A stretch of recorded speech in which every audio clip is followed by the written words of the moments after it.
What about sleep? And how's your sleep? So many things affect our sleep.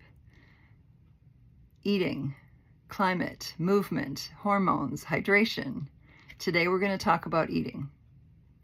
And if you want a cheat sheet to help you walk through the steps that I'm going to share, drop sleep in the comments below. So a customer of mine was having trouble with sleeping. She couldn't fall asleep. She couldn't stay asleep. She'd wake up at 2 to 3 in the morning, couldn't fall back asleep. Some people say that's age. I say not necessarily. So when we eat, what we eat affects our body. And I'm going to talk about 4 things related to that. So one is melatonin, okay? Tryptophan in our diets, our body converts to melatonin depending on what we eat. Or sometimes the food we eat contains melatonin, like tart cherries.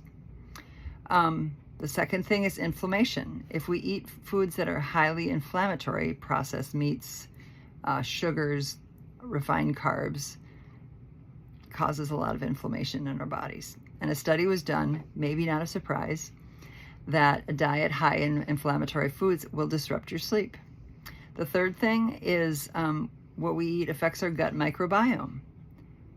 So all the good bacteria down there can be messed up, right? And what we eat can determine how short-chain fatty acids are created in our gut. Short-chain fatty acids affect our circadian rhythm, our sleep cycles, and it also actually helps with inflammation, the short-chain fatty acids, so it's kind of a double benefit there. And the fourth thing is when we eat. When we sleep, our body needs to rest, recover, and heal. But if we eat right before our sleep, it's busy digesting and it can't do all those things. So here's what I would recommend. Just 3 steps in 3 days. Just 3 days, you can do that. So first of all, no eating after 6 or 6:30 p.m. Try to allow 3 to 4 hours for your body to digest your food. And really eat whole foods as much as possible. Oh, that's step number 2. So eat, hydrate, clean up, then rest or relax, read a book, something other than screens because that affects your sleep too. Okay, then back to step number 2. Stay away from inflammatory foods. Try to eat whole foods, leafy greens, fruits, vegetables, heritage grains. Some people say stay away from gluten, but I say if you eat heritage wheat like it was grown and processed 75 or 100 years ago, it made a big difference for me. That's helpful, but you have to make your own choices there. And grass-fed meats are also really helpful.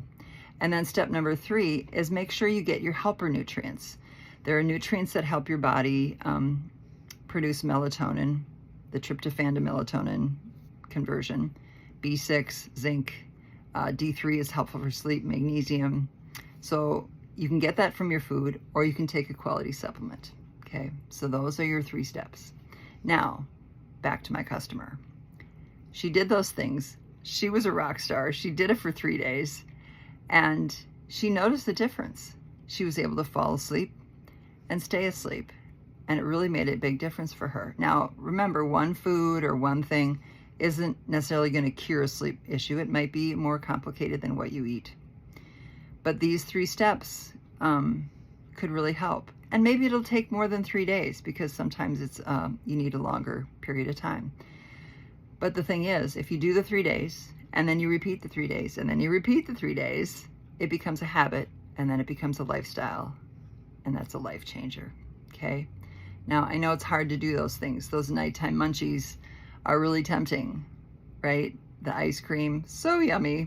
The chips or popcorn while you watch TV, so good. But stop before you open the pantry or the freezer. Take a deep breath.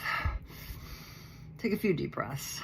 And then grab a big glass of water because that helps curb your appetite as well as hydrate you, which is really important before bed as well. Okay, so let's recap. What and when we eat can really affect your sleep. And the 3 steps of no food after 6 or 6:30, eat whole foods, stay away from inflammatories, and make sure you get your nutrients, okay? And if you get hungry, just stop, breathe, drink some water, and go read a book or listen to music, okay? It's a lot of info. So if you want that cheat sheet, drop sleep in the comments below and I'll get that right to you. And you've got this. I'm cheering you on. I'm here with you. because I go through the same things, right? And you'll get some good sleep. Good night.